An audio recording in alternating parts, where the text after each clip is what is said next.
Bonjour, alors voici ici une deuxième méthode qui suit la méthode qu'on a appelée les mouvements, parce que vous avez effectivement ici une méthode qui touche cette fois-ci aux propriétés des nombres. Donc c'est une méthode évidemment très importante. Alors ne croyez pas qu'elle est particulièrement compliquée, on va juste s'intéresser en fait aux propriétés des nombres à qui on a affaire, enfin auxquels on a affaire plutôt. Donc voyez-vous, typiquement ici le premier critère nous dit attention à vérifier que vos nombres ne seraient pas éventuellement tous pairs ou tous impairs. Bon, c'est un critère un peu facile, d'ailleurs très rare. Mais par exemple, voilà, pourquoi pas une série, voyez-vous, avec 222, 440, 67, 46, 320, et pourquoi pas ensuite, je sais pas moi, 16. Bien là, en fait, on va tout simplement repérer qu'il y a un seul nombre ici qui est impair, donc ce sera l'intrus, quand tous les autres nombres sont pairs. Après, on peut très bien vous faire travailler sur les ensembles. Alors, c'est quoi les ensembles, en fait C'est par exemple l'ensemble des entiers naturels. Hop. L'ensemble des entiers qu'on appelle aussi relatifs. Pourquoi pas aussi l'ensemble des décimaux. Ou des nombres rationnels. Donc là, on aura en fait des séries qui contiennent que des entiers naturels, que des entiers relatifs, que des décimaux, que des rationnels. Alors un nombre naturel, bien sûr, un entier naturel, c'est par exemple 0, c'est 4, c'est 225, ce sont des nombres en fait qui sont entiers positifs, alors que les relatifs, on peut très bien avoir aussi moins 1, pourquoi pas aussi moins 1227, mais aussi 0, mais aussi 3, mais aussi 442. Donc on a effectivement des nombres qui sont à la fois positifs et négatifs, et ils sont entiers bien sûr. Alors les décimaux, eux en fait, ils marchent comment? On va avoir par exemple 0,65 ou encore 3,2. C'est des nombres qu'on peut écrire sous la forme A sur 10 puissance n, parce qu'effectivement 0,65 par exemple, ça va être 65 divisé par 100. Donc on a effectivement, ou si vous préférez, 65 divisé par 10 puissance 2. On a en fait, si vous voulez ici, le petit a qui va être en fait toujours un entier, qui peut être positif ou négatif, donc naturel ou relatif. Et ensuite, on va diviser ça par une puissance de 10. On peut très bien aussi avoir des nombres rationnels qui s'écrivent sous la forme P sur Q, avec P qui est un entier qu'on appelle relatif, donc positif ou négatif, et Q par contre qui est un entier naturel, qui appartient à N. Donc voyez-vous par exemple, je sais pas moi, moins 2 tiers, ou alors 1 cinquième. Ce sont des nombres rationnels.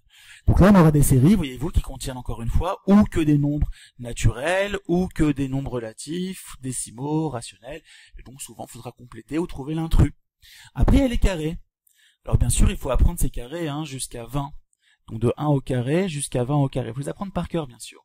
Et là, on peut avoir une série du type, par exemple, 81, 225, je sais pas moi, 361, ou encore 400. On a effectivement ici des nombres qui sont tous des carrés en fait d'entiers naturels. Donc 81 c'est le carré de 9, 225 le carré de 15, 361 le carré de 19, 400 le carré de 20.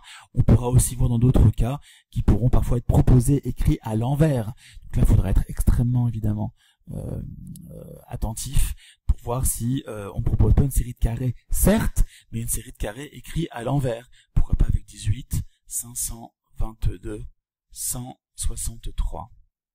Bon alors pour le 004 c'est plus délicat, on n'aurait pas vraiment ce nombre-là écrit à l'envers, mais en tout cas sachez que 81, 225, 361 sont effectivement des carrés, mais cette fois-ci écrits à l'envers. Alors pareil pour les cubes, sauf qu'on va apprendre bien sûr ces cubes de 1 au cube jusqu'à 10 au cube. Donc là pareil, attendez-vous à des séries avec que des cubes écrits à l'endroit ou que des cubes écrits à l'envers.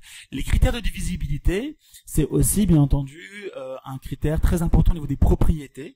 On peut très bien imaginer en fait une série avec que des nombres en fait divisibles, pourquoi pas tous par 3. Et donc bien sûr on va repérer ces nombres dont la somme des chiffres est elle-même divisible par 3, pourquoi pas par 9, par 5, par 7, parfois par 11, parfois par 13. Enfin soyez attentifs bien sûr et vérifiez que vos nombres sont divisibles ou pas, toujours par le même, donc pourquoi pas une série voyez-vous de type 91, 707, 63, 42, ou pourquoi pas encore 154. On on a affaire ici à des nombres qui sont bien sûr tous divisibles par 7. Donc parfois la série, en fait, elle se joue là-dessus. Enfin les diviseurs, donc là on va généralement vous embêter sur des séries avec des nombres qui ont tous les mêmes diviseurs, hein. Donc ça peut être 1, 2, 3 diviseurs en commun, donc pourquoi pas par exemple le nombre, voyez-vous, 36, puis le nombre, pourquoi pas, je sais pas moi, 18, pourquoi pas ensuite le nombre, je sais pas moi, 27.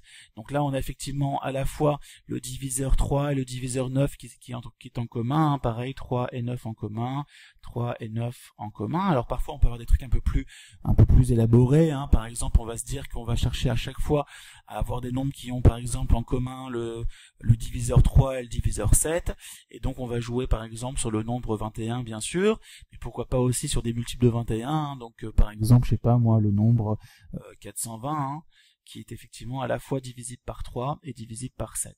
Donc attention aussi à ces nombres, hein, qui effectivement ont les mêmes diviseurs. Donc voilà, c'est une méthode très importante, alors qui vous paraît un peu longue comme ça, mais avec la pratique, franchement, ça va super vite, hein, de repérer les paires, les impairs, les ensembles communs, les carrés, les cubes. Alors bien sûr, on a dit les carrés écrits à l'endroit ou à l'envers. Les critères de divisibilité, on verra aussi qu'on peut les écrire à l'endroit ou à l'envers. Et enfin les diviseurs.